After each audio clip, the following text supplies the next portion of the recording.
Le silence de la terre était un langage que Chéton comprenait. Il parlait dans le soupir du vent à travers les rares pins accrochés aux collines.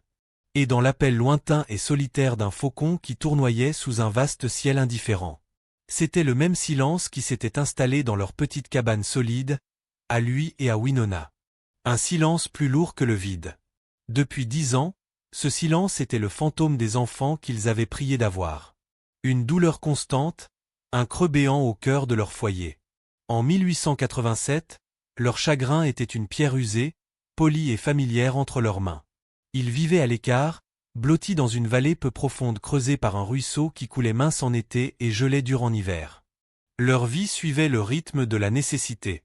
Chéton chassait et posait ses pièges, ses pas sûrs et silencieux sur la terre du Dakota. Et Winona cultivait son jardin, ses mains arrachant la vie à un sol récalcitrant. Sa connaissance des racines et des herbes était l'héritage de sa grand-mère. Ils se mouvaient l'un autour de l'autre avec cette compréhension muette et profonde. De deux êtres qui avaient traversé la même longue tempête. L'amour était là profond, solide mais teinté de chagrin. Comme un jardin frappé d'un gel permanent. Ce matin-là, l'air était vif, porteur de la première morsure réelle de l'automne. Chéton vérifiait sa ligne de collet le long du ruisseau. Le soleil levant projetant devant lui de longues ombres fraîches. Il avançait avec une économie de gestes, les sens en éveil. Il remarqua la trace fraîche d'un sabot de cerf. L'agitation d'un écureuil dans les peupliers. La façon dont la lumière se posait sur l'eau. Cette attention aux détails l'avait toujours ancré. Lui donnait un but lorsque les plus grands espoirs de son cœur s'étaient flétris. Il avait ramassé 2 lapins quand il l'entendit. Un son ténu, presque perdu sous le murmure du ruisseau. Il pensa d'abord à un renard ou à un oiseau blessé. Il s'arrêta, la tête inclinée. Le son revint un cri tremblant, désespéré, qui accrocha quelque chose au plus profond de lui. Ce n'était pas un animal. C'était trop brut, trop fragile. Presque humain. Un œuf froid se serra dans son estomac. Il laissa tomber les lapins et suivit le son. Ses mocassins ne faisant aucun bruit sur la terre humide. Les cris le menèrent vers un fourré de saules, là où la berge s'érodait. Là, à demi caché dans l'herbe haute, se trouvait un sac grossier de jute. Fermé au sommet par une ficelle rêche. Et il bougeait. Un remuement faible, frénétique. Lucur de Chayton Martella S.A. Poitrine. Il s'approcha prudemment, la main sur le manche de son couteau. L'odeur qui l'accueillit était aigre. Odeur de négligence et de peur. Les pleurs s'étaient affaiblis en de petits hoquets. Il s'agenouilla, balayant du regard les alentours. Personne. Seulement les arbres indifférents, l'eau qui coulait. Et ce terrible fardeau vivant. Il trancha la ficelle d'un geste sûr. L'ouverture du sac tomba. Il regarda à l'intérieur. Sun Sufel S.E. Bloqua. Ses yeux refusèrent d'admettre ce qu'il voyait. Le silence qu'il avait toujours connu n'était rien comparé à celui qui rugissait maintenant dans ses oreilles. Dans l'obscurité fétide du sac, enveloppé dans une couverture sale, il y avait des bébés. Pas un, mais 3. Minuscules. Leurs peaux pâles marbrées de froid. Leurs lèvres bleues. Leur poitrine frêle se soulevait en respiration tremblante. C'étaient des enfants blancs. L'air frais les toucha, et l'un d'eux poussa un gémissement faible, plaintif. Si chargé de misère qu'il brisa la stupeur de Chéton. I'll restifige un long moment. Le monde basculant autour de lui.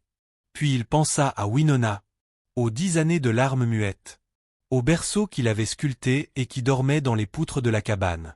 Cruel toward esprits? Irony Amir? Ou bien autre chose. Il ne pouvait pas les abandonner. Avec une résolution ancrée jusqu'à ses os. Chéton ramassa délicatement la couverture contenant les 3 corps minuscules. Ils étaient si légers, moins qu'un sac de farine. Il les serra contre sa poitrine et prit la direction de la cabane. Le texte continue avec la même traduction détaillée, couvrant toute l'histoire.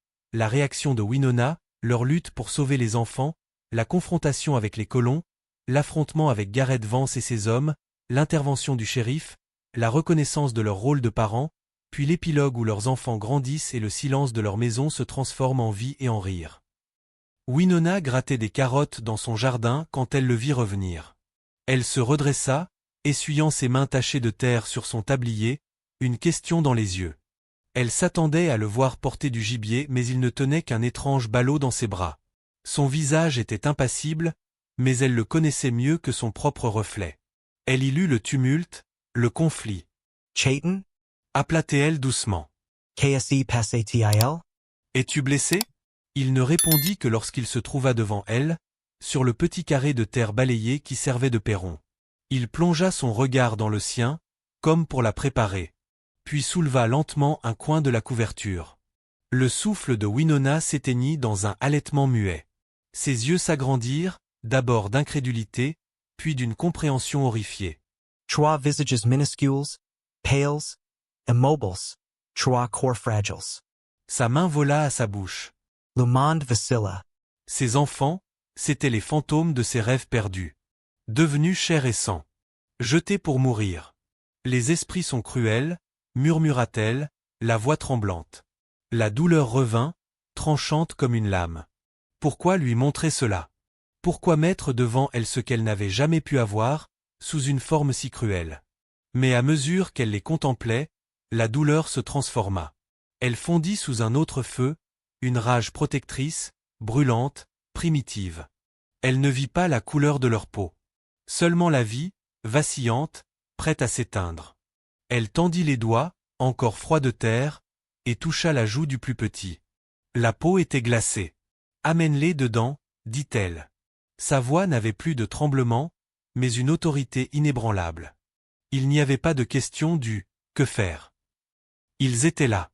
Ils étaient vivants. Et c'était maintenant son unique but. Vite, il faut les réchauffer.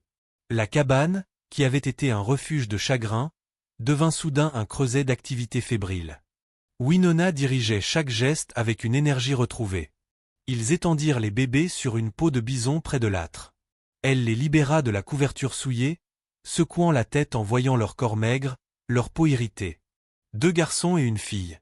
Elle les lava avec de l'eau tiède et un linge doux, ses mains pleines d'une tendresse instinctive. Chayton atissa le faux, son esprit affol. Le premier combat était la chaleur. Le second, bien plus difficile. Ils ont besoin de lait, dit-il gravement. Je sais, répondit Winona, concentrée. Elle les emmaillota dans les tissus les plus précieux qu'elle avait gardés, réservés à des jours qui n'étaient jamais venus. Elle les réunit pour qu'ils partagent leur chaleur. L'un d'eux ouvrit la bouche en cherchant à téter, désespéré. Les Prescott, leur chèvre vient de mettre bas. Ils auront du lait. Le visage de Chayton se durcit. Les Prescott étaient des colons blancs, à quelques milles vers l'est. Aller chez eux avec 3 bébés blancs? C'était inviter soupçon, peut-être pire. Winona, Kamenkatil. Ils meurent, Chayton, coupa-t-elle, les yeux flamboyants. Leurs ragots comptent-ils plus que leur vie? Sa voix vibrait d'une force nouvelle. 10 ans j'ai gardé le silence dans mon chagrin. Je ne me tairai pas aujourd'hui pendant qu'un enfant crève dans ma maison. Si tu ny vas pas j'irai. Il la regarda et vit non seulement son épouse, mais une femme transformée, le feu d'une mère ours dans ses yeux. J'irai, dit-il simplement. Il prit une gourde et une petite bourse en cuir pour le lait. Avant de franchir le seuil, il s'arrêta. Elle était agenouillée près du feu, fredonnant une ancienne berceuse qu'elle n'avait jamais eu l'occasion de chanter. Le spectacle lui serra la poitrine. Il avait l'impression de marcher dans une tempête dont il ignorait l'issue. Suit la visite chez Amos Prescott, l'échange tendu, l'aide inattendue obtenue, puis les jours de soins épuisants où les bébés reprennent vie. Puis vient la visite du shérif Shaw, la menace de Garrett Vance, le siège du foyer, l'affrontement armé, l'intervention de la loi et enfin la reconnaissance que ces enfants appartiennent désormais à Chayton et Winona. Enfin, des années plus tard, on les retrouve vivant dans la vallée, leurs enfants courant et riant, et le silence de jadis remplacé par la vie. La visite chez les Prescott. Chayton marcha vite dans le froid, chaque pas martelant la terre dure. Le ciel pâlissait, annonçant le soir. La cabane des Prescott apparut enfin, fumante de sa cheminée. Il frappa, prête à la confrontation. Amos Prescott ouvrit, surprise et méfiance plissant son visage. « Qu'est-ce que tu veux, Chayton ?» Il parlait d'un ton sec, l'accent du fermier blanc. Chayton répondit sans détour. « Du lait. Ta chèvre a mis bas. Mes enfants ont besoin de lait. » Amos le dévisagea, déconcerté. « Tes enfants » dit-il, comme s'il n'avait pas entendu correctement. An instant the silence passed the Lord. Puis Martha Prescott, la femme d'Amos, apparut derrière lui, essuyant ses mains sur son tablier. Elle jeta un regard à Chéton, puis au ciel, puis de nouveau à lui. « Attends, dit-elle doucement. Amos, donne-lui du lait. » Martha, commença Amos, mais elle insista d'un ton ferme. « Ces bébés meurent peut-être à cet instant. Et toi tu chipotes » Amos maugréa, mais céda. Il revint avec une gourde remplie, et Chéton la saisit avec gratitude. « Tu leur dois la vie, maintenant, dit Amos froidement. « Non, répliqua Chéton, le regard fixe. Ce sont eux qui nous la donneront. » Il tourna les talons, disparaissant dans la nuit. Les premiers jours. Les bébés burent avidement le lait tiède, leurs petits poings serrés. Winona pleura en les nourrissant, des larmes qu'elle n'avait pas versées depuis des années. Jour après jour, ils luttèrent. Chéton chassait, coupait du bois, veillait au feu. Winona restait à leur côté, berçant, chantant, lavant, veillant. 2 fois, ils crurent en perdre un. Mais la chaleur, le lait, et la force obstinée de Winona arrachèrent chaque souffle. Au fil des semaines, la chair maigre se remplit, les joues rosirent. Leurs yeux s'ouvrirent, bleus comme le ciel d'hiver. Et quand l'un d'eux rit pour la première fois, Chéton sentit un poids quitter son cœur. Le silence de leur cabane avait été remplacé par des pleurs, des rires, des gazouillis. C'était la musique d'une nouvelle vie. L'arrivée du shérif. Mais la paix ne dure jamais longtemps. Un matin, des sabots martelèrent la terre devant leur cabane. Chéton sortit et vit le shérif Shaw, silhouette droite sur son cheval. On raconte des choses en ville, dit Shaw. Il parlait d'une voix basse, mais ferme. 3 bébés disparus. On dit que des bandits les ont vendus, ou pire. Et voilà que j'entends parler de toi et Winona. Chéton ne répondit pas. Il ne nia pas non plus. Shaw Sapira. Écoute. Les Vance et leurs alliés veulent récupérer ces enfants. Mais moi, je connais la vérité. S'ils les reprennent, ce sera leur tombe. Je ne fermerai pas les yeux. Mais je dois savoir. Es-tu prêt à défendre ton foyer jusqu'au bout? Oui, répondit Chéton simplement. Le siège. Cela arriva 2 jours plus tard. Garrett Vance, le frère du père biologique, vint avec 5 hommes armés. Ils encerclèrent la cabane, menaçant, jurant. Winona tenait les bébés serrés contre elle, agenouillés derrière le foyer. Chéton sortit, son fusil prêt. Ces enfants ne t'appartiennent pas, lance avance. Ils n'appartiennent à personne, répliqua Chéton. Sauf à la vie. Un coup de feu claqua. Le bois vola en éclats. La fusillade commença. Chéton riposta avec une précision glaciale.